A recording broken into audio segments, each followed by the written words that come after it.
हाम्रो केटाहरू टक्क लगाएर फोटो हेर्दैछ फोटो खिचिसकेको लगाएर क्यामेराबाट र एउटा फोटो भयो 10 रुपियाँ केटाहरू हेर्दैछ फोटो टक्क लगाएर होइन एउटा फोटोको 10 रुपियाँ अब फोटो चाहिँ खासै राम्रो त आएको छैन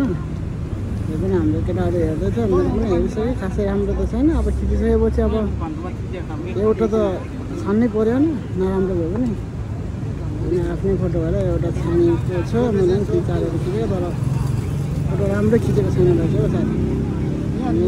यसो केलमा गएको यसो केल टावर देख्ने गरी खिचेको थियो फोटो तपाईँहरू पनि यता नजिक हुनुहुन्छ भने आउनु होला घुम्न